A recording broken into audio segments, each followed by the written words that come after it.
We keep the good times rolling here on the Sports Cubicle. I'm Mike Mercado. It's Paul Chivari and Devin Tingle. We appreciate you making us a part of your day. In case you've missed any one of the great interviews we've been doing recently, thanks to Paul Chivari. If you missed the real life inspiration to Jerry Maguire, that's right, Lee Steinberg joined the show. If you've missed former Raider Steve Wright, a dream come true for Paul Chivari, make sure you're checking us out on YouTube at the Sports Cubicle or wherever you get your favorite podcast at Sports from the Couch. And of course, we are on WCPT 820 AM and now simulcasting Sunday nights on WSBC 1240 AM. And Paul, the holiday season has come early because you delivered a treat for us radio nerds, for us Chicago nerds, for anybody who has a pair of ears.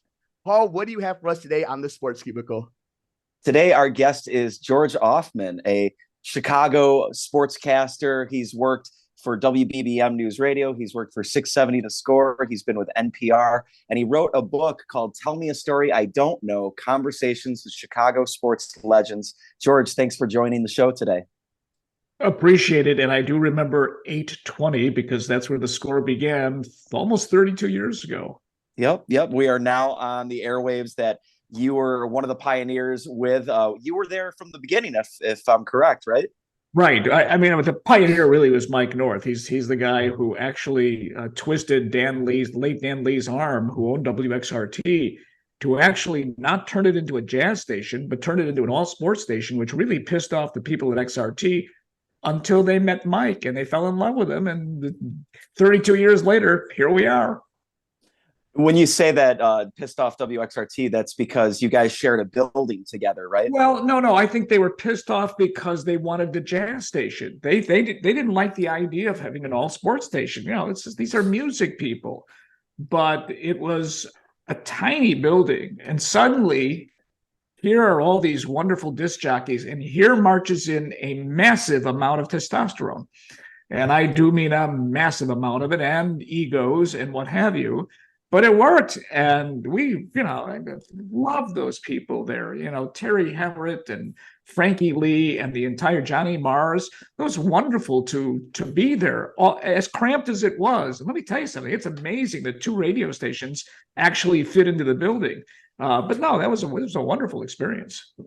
I wonder, as you see so many companies nowadays, right? Like all multimedia, trying to find for all these different avenues of fans, and everybody's saying, well, radio's dying or music is dying. And it just seems like it's just fans are finding what they like and finding the outlets to it. Were you surprised from where we were 30 years ago to now that there was enough room for a top tier jazz station and rock station and Spanish music station and then all night sports? Is it crazy all these years later that the formula worked just fine? Well, it did, but now what you're seeing is, internet, podcasts, YouTube, technology has taken us into a different direction. Listen, I did radio for over 46 years. Did I ever think I was going to do a podcast? I never listened to podcasts, and suddenly I'm having to learn to decide after WBBM let me go in July of 2020, what is a podcast? And gosh almighty, all the people that I talked to try to formulate the whole thing using my radio background as a building block. Did I ever think I was going to be an author? Maybe an Arthur, but not an author. And here I am. So you don't know where things are going to take you. But radio is having its own issues. I think you're going to see the elimination of AM radio eventually. But it's still... Wait, don't tell us that. Well, I mean, it's you're right though. That is a frequent talk. How AM radio is going to be by the wayside. It's going to be eliminated from cars. Thank goodness I just bought a new car and it's still there. And yes, it's important, but that's just the nature of that business. It's the nature of the newspaper business. That's the progression of life. What can I tell you? Do you get nervous? I mean, were you ever one of these people who got nervous with change, or were you always somebody who was able to go headfirst into the deep end of what the next technology was, going from vinyl to cassette to tape to CD to MP3 to you? Like, are you willing to kind of go with that evolution? I think you have to if you want to survive, and I still do. I mean, I'm not obviously you're considerably younger than I am, as opposed to me being considerably older than you are, because I look at it the opposite way. But if you don't conform, see you later. So you have to conform as best you can. If there's something I don't understand, and believe me, there were elements I couldn't, I've got people, technical people who help me out with it and teach me and, let me understand, oh, okay, I got to do this, I got to do this, I got to do this. And you learn, and you've got to learn.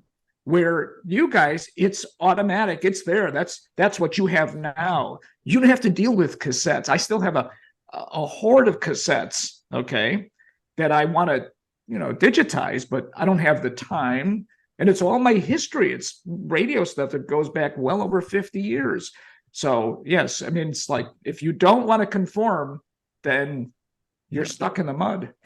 Before I wanted to bring up, Paulie, before I throw it to you, I wanted to bring this up to George because you brought up the cassette. Right now, I have in my control room a mini disc player, a tape player, and we used to have the reel-to-reel. So I have to learn the reel. What the hell are you doing with a reel-to-reel? We used to have a big old one that now I can see the opening for right here on our little station right here. But Paulie, now that I've shown what 820 still has around these buildings, what do you got? Paulie. Well, while we're on the subject of adapting with the times, George, you were also with Sports Phone, right? Back when they couldn't look up sports scores on their phone, but they had to call you guys. Yeah. Look at this, boys. What was it like working there? How did you get your information while you worked there? Well, first of all, that was my first professional job in Chicago. When I left school in May of 1977, I dicked around with a few things, and then suddenly here's Sports Phone, which began in New York the year before. And so I started, my first day was, believe it or not, Christmas Eve during the day, and I was taken through the ropes by Fred Hubner. That office included Fred Hubner, Ron Gleason, the late Les Grobstein, Pat Binkowski. But think of all the people that progressed from there. In New York, I was dealing with Gary Cohen, whom I became friends with. And Gary's, I used to visit Gary in New York and in his first job in Hanover, New Hampshire. And his goal in life was to be the voice of the New York Mets. How did that work out? There you go. And then John Martin, who was for many years the executive producer of ESPN Radio. Here, it's going to take me a while to figure out the list. David Schuster, Jeff Joniak, Lou Canellis, the late Dave Wills. Oh, I'm missing a whole bunch of people that started at Sports Phone, and their careers jumped from there. I don't know where I would have been without it. So what were we doing? It was all for gamblers. You had a telephone. Do you guys know what a telephone is? Yeah. No, you have to ask. You have to ask the question. Seriously. Yeah. Yep. No. Show me that, would you please? No, it's a little wired cord phone here. That's close enough. So they had these. We were in the studio every 10 minutes giving scores. We had exactly 60 seconds. You punched it in, there it was. And so mostly that was for gamblers. But we also covered games. We had contests with the same people winning the contest all the time. And those people are still on Facebook and Twitter, and I still hear from them. And this is how many years later now? So it was a stepping stone for me. And then one day, somebody there, Tom Green was his name, said, you can sell your stuff, your tape on radio and your voice. I said, I didn't know, that's just freelancing. So off I went. I started doing it. And I made it my profession. It was my business for 13 years. I was an independent freelancer working for all of those places like National Public Radio, the BBC in Canada, the BBC in London, the CBC in Canada. And back then, there were a whole bunch of radio networks from ABC, NBC, CBS. And this is where I gained all these relationships with Sam Rosen, the longtime voice of the Rangers, was the sports director at UPI. At RKO Radio Network, Charlie Steiner, the voice of the Dodgers, and at UPI and then at RKO, a young fellow named Keith Olbermann. All of these people were part of how I got these relationships, which wound up in the podcasts, which some of them wound up in the book. But that, again, that's part of being independent, being on your own, thinking in a different way. And for 13 years, I did it for 20, but for 13 years, that was my sole income. such that I was making double what the radio guys were making. It's like, hey, fellas, guess what I'm doing? I'm independent in my 20s and early 30s. And as Harry Carey said, I'm out chasing pretty girls until I met a pretty girl and married her. But that's what I was doing and loved every minute of it. So, and then the score came.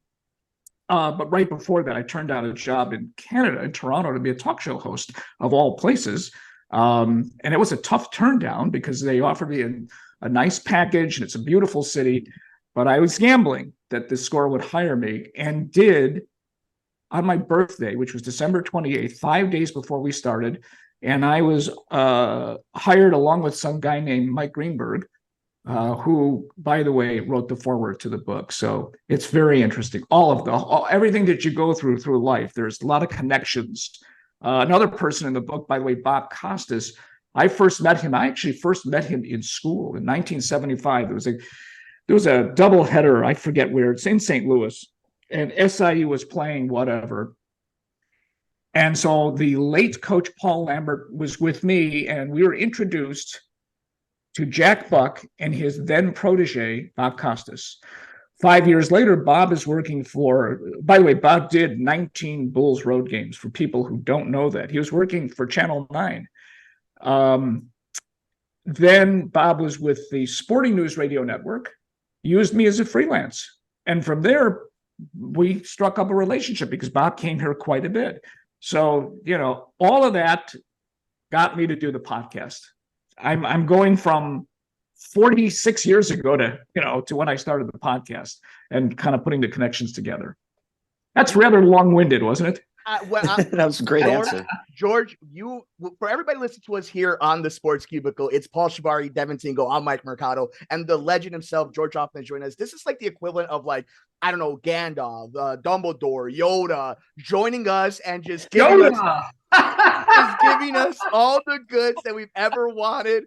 We are learning from the Master Jedi himself, and this is an amazing experience that we're having here, and everybody listening to the Sports Cubicle is enjoying these stories. Devin, what do you got for the legend himself?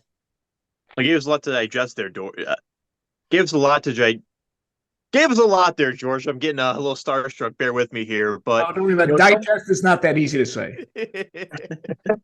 But as someone who is, gone from radio, TV, and now doing podcasts, basically my question is it worth it for anyone who wants to be a sports guy or sports commentator to even try doing TV or radio? Or are they better off going to Best Buy, buying that microphone and camera, and just doing it from their basement? Honestly, it's a different world today. I mean, people are still getting hired to do television. Radio sports, for what I did in particular, is pretty much almost gone. I am one of the dinosaurs in the business. Matter of fact, I likely am the dinosaur in the business, the oldest guy that was there. And WBBM has basically eliminated positions. When I was let go, they didn't replace me. And when they lost the Bears and Jeff Joniak, who was doing afternoon drive, they didn't replace him either. And then when Dave Kerner retired, they didn't replace him either. So now they're down to two people. The Score was eliminating that idea back in 2009 when I joined Mike North in the ill-fated Webio, which lasted the grand total of 9 weeks. So you're talking about, that's 2009 in March or April. It's almost 15 years ago. So already networks and local stations were considering, why do we want to do sportscasts when we have this? Okay, that's hurt our industry. But I would never say to somebody, don't try. But again, the idea of podcasting is very, very tough, because to make it, you want to monetize it. And that's also difficult to do. But you'll find a path. If you really want to do it in this day and age, you'll find a path if you really want it.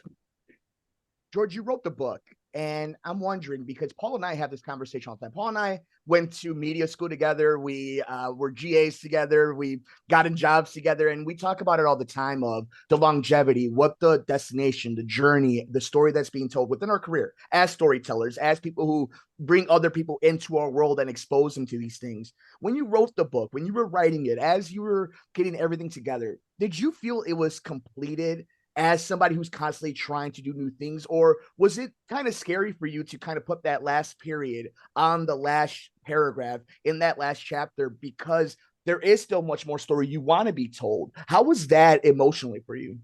Well, it's emotional now in the standpoint that the podcast is ending. The book was just an extension. That was an idea that came up almost 2 years ago. I was probably halfway through where I'm at now. And my nephew, Sam, was working at Triumph. And I said, what do you think? He said, bounce the idea off the guys. And so I did. And they bought it. I think part of which was that some of them knew who I was from radio. That helped a great deal. Plus, the idea of doing a book about your podcast, I don't think you see many of those. But the idea was, here's a compilation of 50 interviews with well-known people nationally and locally, all of whom have ties to the city of Chicago. Was I nervous? No. Matter of fact, I'm hoping that we sell enough books so that I can do part 2. There's still another 45 plus interviews that I haven't done. I'm sad now, melancholy, knowing that I'm got just a few more edits to go and the podcast ends. It's an opus for me. It's one of the great highlights of my career. You think here's a highlight that happened 40 years ago and 30 years ago. Actually, 1977, when I left school, and Mike Reese, whom I hired for my staff I was the sports director of the television and radio station there. He not only succeeded, he stayed there for 45 years. He just retired. He was the voice of SIU sports. Well, he calls me up in might have been early June. SIU's baseball team made the College World Series. I was the voice of the Saluki baseball team. And he was then the primary guy, invited me to join him in the booth. And so for 8 days, I was in Omaha, Nebraska. That is a highlight that happened way back. Here we are, what is this now? 47 years later, here's another highlight, my podcast. And I loved it. And another highlight, my book. I loved it. I love it. It's just, it's been a honor, a pleasure, and a highlight to do all of it.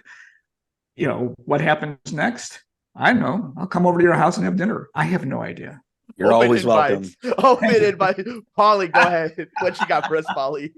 So, George, with all of these people that you've talked to, all of the local personalities, the athletes, was there somebody over the years that you finally got to talk to that was maybe like someone early in your career you never thought you'd get the chance, or maybe someone from your childhood that you looked up to? Yep. The answer to that is Brent Musburger, who is the last basically live guest that we have, and his part 2 is running now.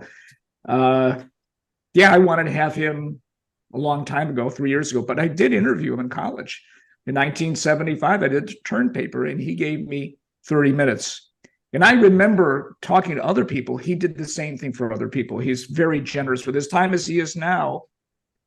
So we finally got together to do this. And I'm thinking, maybe at the 20-minute mark, I'll ask him, how are we doing? Well, it was at the 50-minute mark that he said, all right, it's going to be time to wrap this up, lad. It's very nice to have Brent Musburger call you a lad. He's 84 now. The stories he told are in minute description. He's incredible. So I'm 14 years old, and WBBM News Radio begins, and that's where Brent Musburger began his broadcast career, which is something he never considered in college. He was a writer for the long-defunct Chicago American. Okay, I'm listening to him on radio, but when he went to WBBM TV, and I saw him on TV, I was mesmerized. The pace, his voice, everything. I said, I want to be you. I want to be you. Okay. I wasn't him because, as most people know, I have a great face for radio.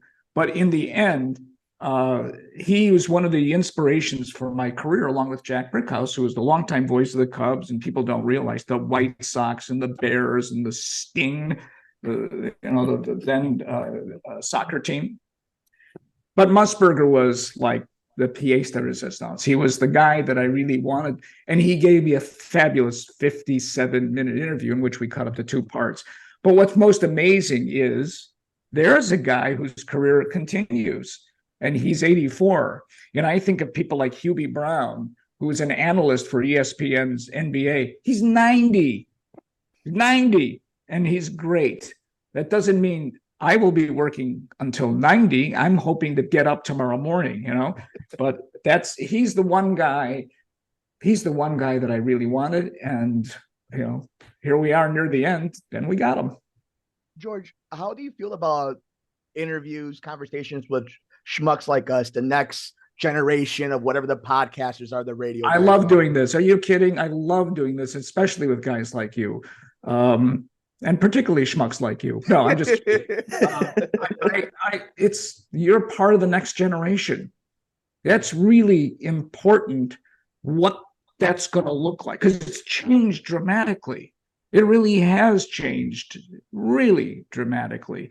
And to the point where if it was my business now, that'd be great to say, hey, you want to try? No, mine's done. That's in the past. But it's great to talk to guys like you because you're trying to succeed. You want to succeed. I can tell you guys want to succeed. And, I won't give you the advice that the news director, this is in college, his name was Ed Brown. And this is his advice. This is a guy who chain smoked unfiltered cigarettes. He said, get out of the business.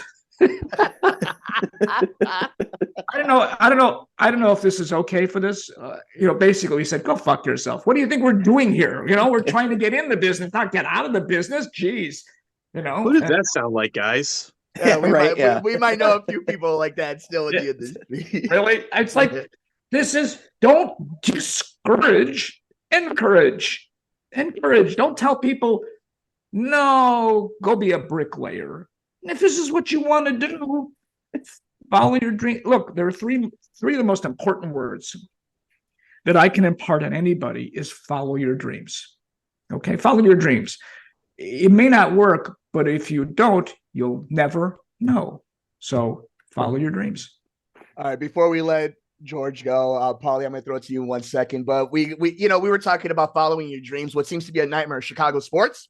I, as a Cup fan, has not enjoyed anything until maybe Shohei shows up since 2016. So I'm okay with that. But other than that, it's been a little mucky. George, we need to know. How do you feel about what's going on the field, on the court, on the rink, everything in Chicago sports right now? People have asked me if this was the worst year. It's not. The worst year was one of my first in 1980. Stunningly, the Blackhawks, I think, won their division. The other 4 teams were horrible. The Cubs were terrible. The Sox were terrible. The Bears were terrible. And the Bulls were bad. I mean, really bad. Back in, 81, Schuster and I used to go to, when you covered the games, we would count how many people were in the Chicago stadium. We actually did that. We'd go around and we'd start looking in the upper deck or whatever. And usually it was like 1,000. That's it. And then Jordan came and everything changed. Right now, it's not good. Look, the Cubs are certainly active for Shohei Ohtani. They will pay the toll. It's just whether he wants to come here or stay on the West Coast, because I think he lives in the Seattle area, which is very interesting because the Mariners are not going after him. By the way, I found that stunning. It's going to be a lot of money, but they have holes to fill for a team that should have made the playoffs last year but faded because their best hitters stopped hitting. Boy, that sounds familiar, doesn't it? Doesn't it, from after 2017, all those guys? That wasn't Joe Madden. Those guys just stopped hitting, which is amazing. So they've got holes to fill. They know that. I think they didn't spend $40 million on Craig Counsell to give him nothing. No, the cupboard's not bare.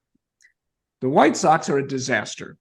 They are an absolute disaster from everything, including public relations. And of course, the worst happened recently with the departure of Jason Benetti.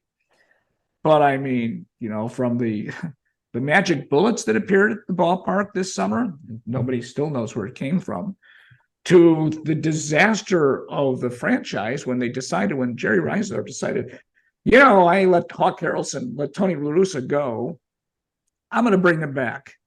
Well, they made the playoffs, but I think we know where that went.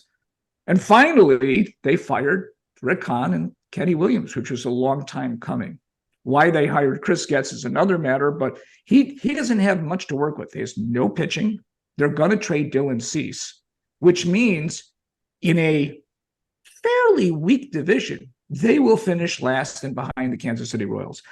The Bulls were a mistake from the beginning in that Arturas Karnisovas, okay, he spent 2 draft choices on getting Vucevic. That was a gamble.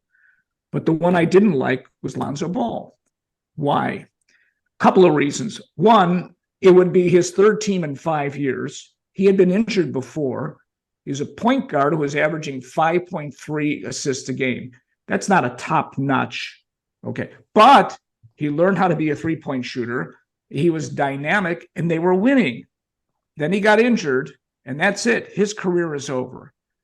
The worst part of all of it is after last season, when they missed the playoffs, Karnisovas stood pat.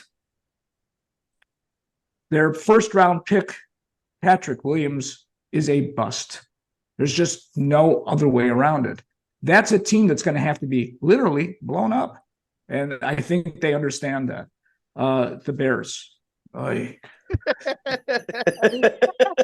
enjoyed reading your tweets on Monday night, by the way. Wasn't even a game. More teams to go. Well,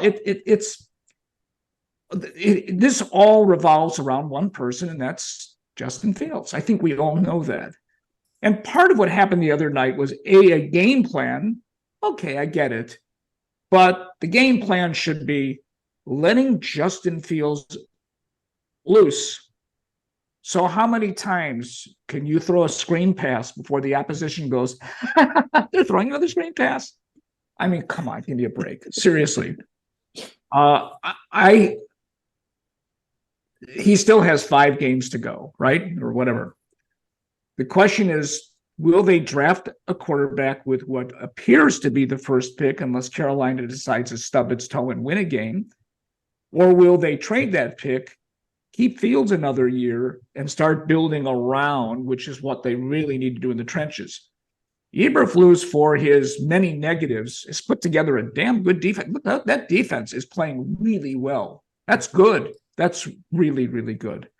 Poles has made some significant mistakes, but right away when they went for Sweat, people said too much money. I said, watch him. He's a pretty good player. I mean, he's starting out to be a pretty good player.